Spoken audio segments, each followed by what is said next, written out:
dirahmati Allah, para seluruh saudara-saudara sekalian, yaitu Camat Biologi atau aparat, ya,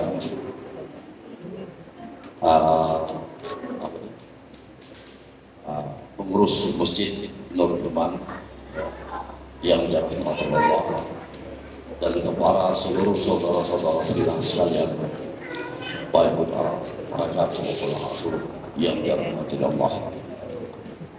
Alhamdulillah, pertama-tama kita memanjatkan puji dan syukur kita kepada Allah, kepada Tuhan Rabbul Alamin Zat yang Maha Suci.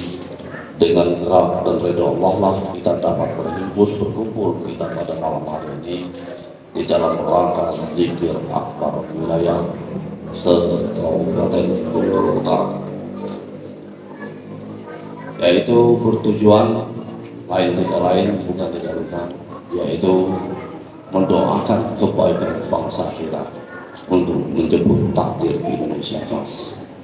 Dan selanjutnya kita tidak lupa menghantarkan salam kita kepada seluruh silsilah orang-orang sekalian sampai kepada Nabi Muhammad SAW, kepada seluruh saudara-saudara sekalian yang dirahmati Allah. Tadi telah dijelaskan oleh Ketua DPP yang mewakili tentang silsilah.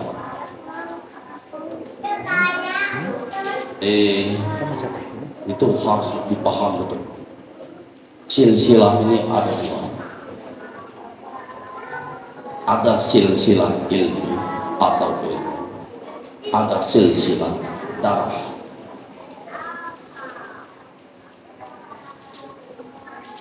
Tadi mengenai Buya Syekh Muhammad Rasulullah, itu silsilah ke-38 dari Rasulullah SAW.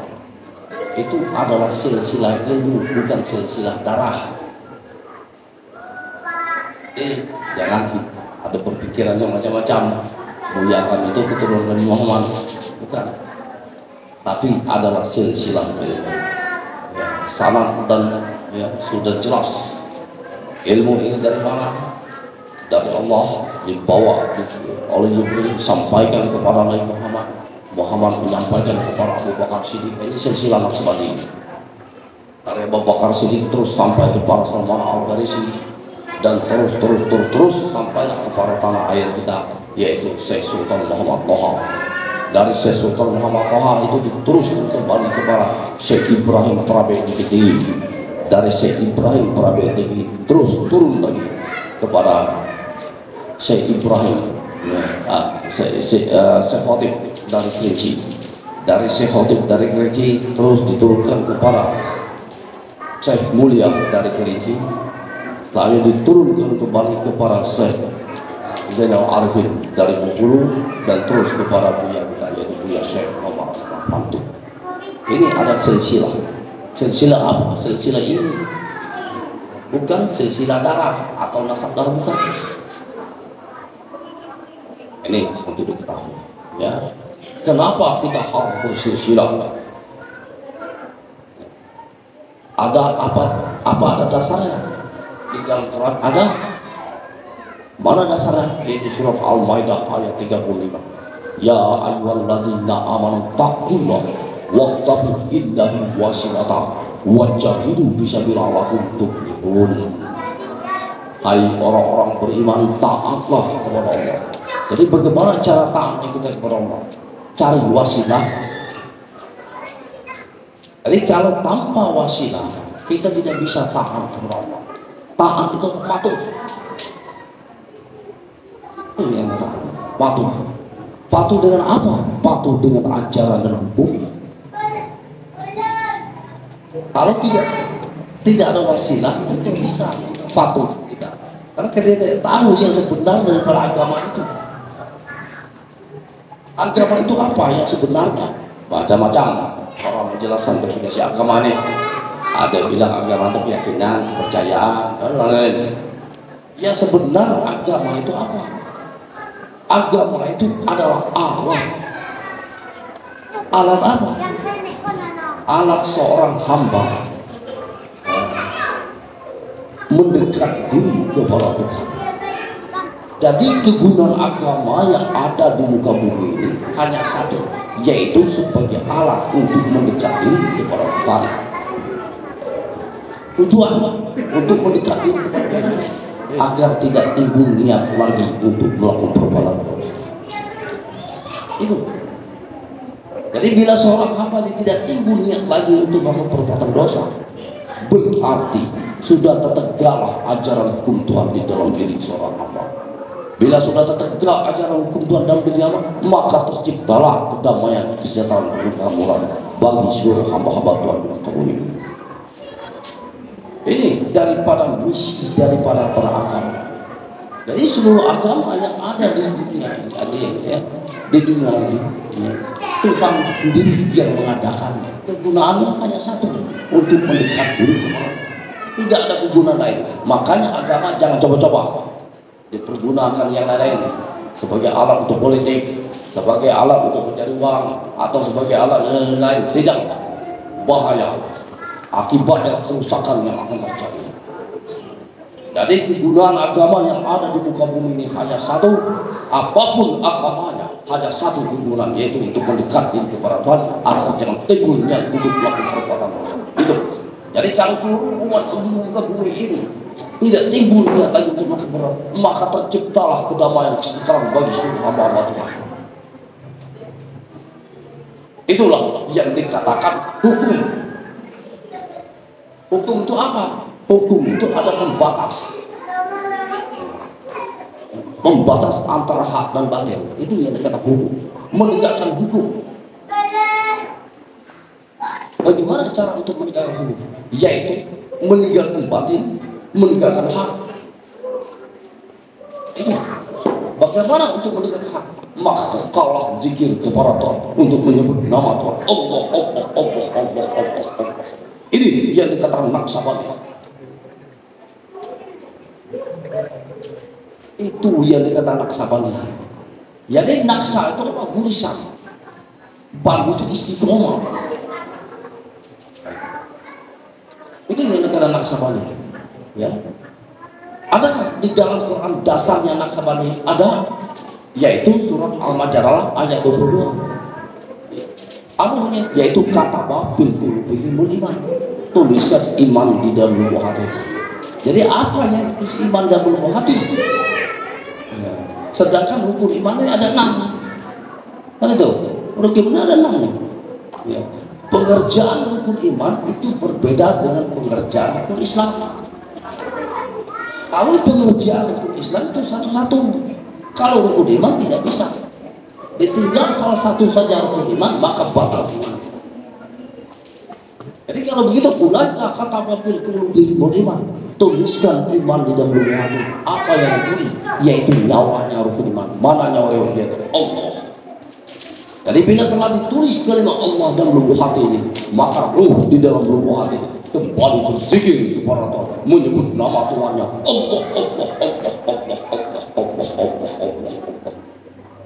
Jadi bila seorang hamba sudah kekal zikir kepada Tuhan, ya, Tuhan pun kekal kepada hamba. Bila sudah saling kekal antar Tuhan dan hamba, ya, maka mustahil akan lagi untuk timbulnya lagi melakukan perbuatan dosa.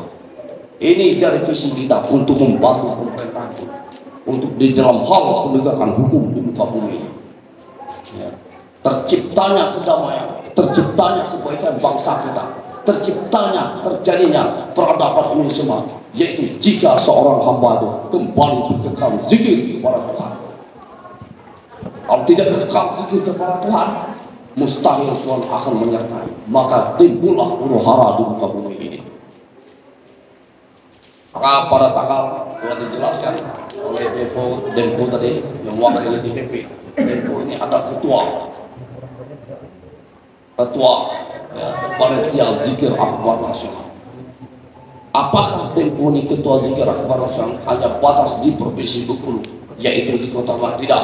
Setiap pelaksanaan zikir akbar nasional nanti Dempo lah menjadi ketuanya. Di dalam pelaksanaan zikir akbar nasional pada tanggal 5 November itu sudah jelas logo kita, yaitu menjemput takdir Indonesia. Arti kata menjemput itu berjuang. bukan menanti. Bagaimana untuk menciptakan peradaban ini? Tidak ada jalan lain. Ayo, mari kita mengajak orang untuk kembali berkekal zikir kepada Tuhan. Jadi bila seorang sudah kekal zikir kepada Tuhan, maka terciptalah peradaban yang baik. Maka nyatalah ya kemajuan bangsa kita ini.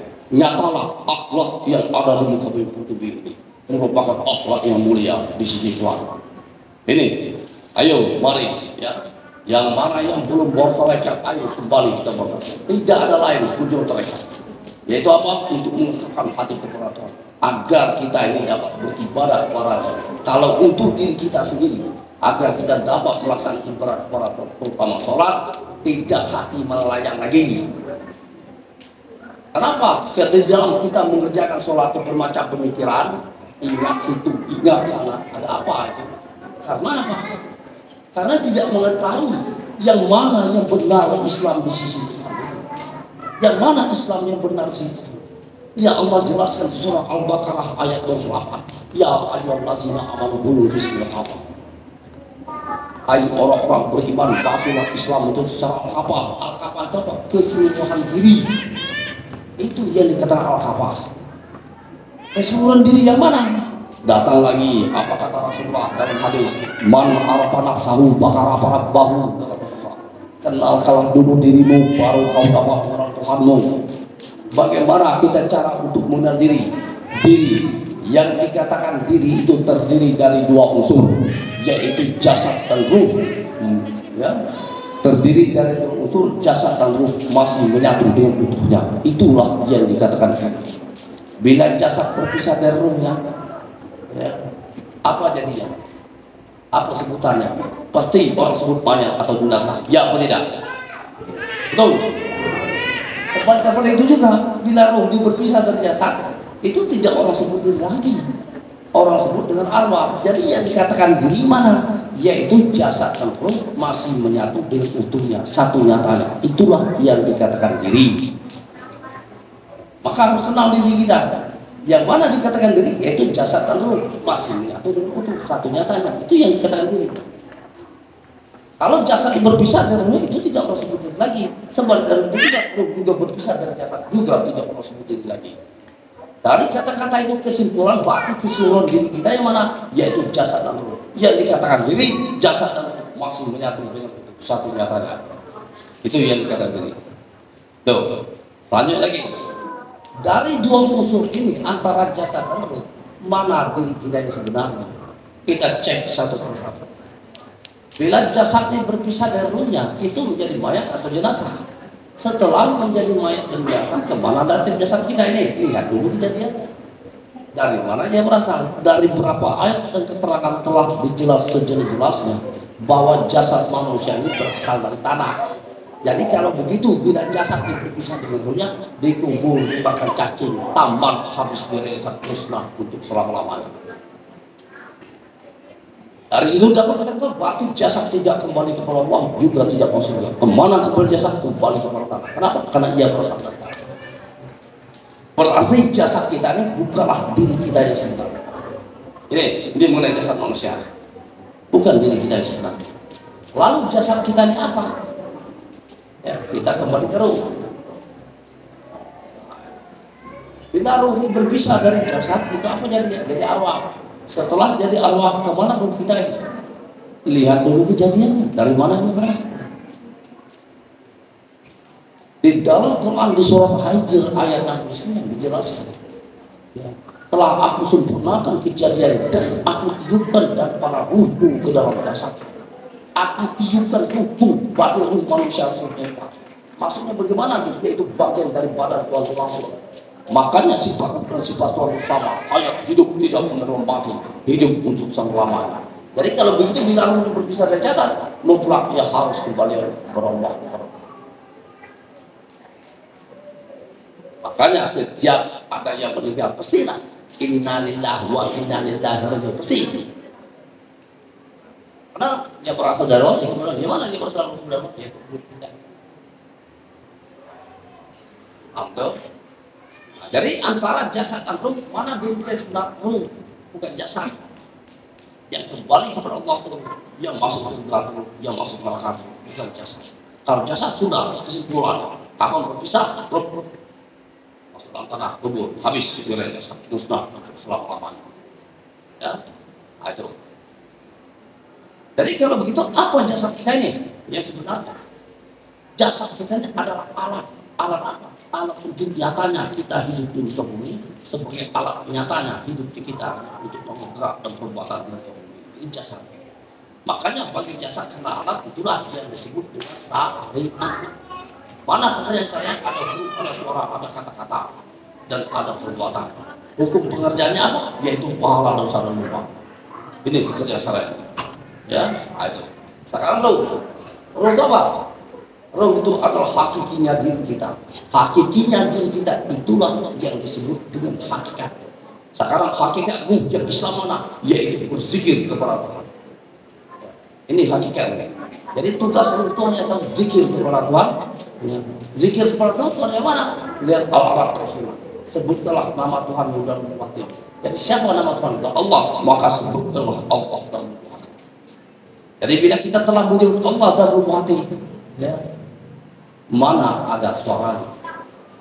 Dari pagi sampai petang yang kelolaikan. Berarti tugas ruh itu hanya satu, yaitu berzikir kepada Tuhan, menyebut nama Tuhan Allah.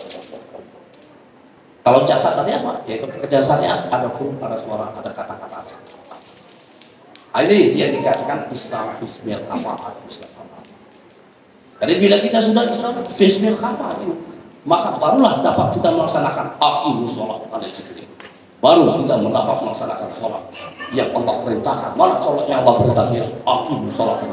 Dirikan sholat, berzikir kepada Allah. Bagaimana cara mendirikan sholat?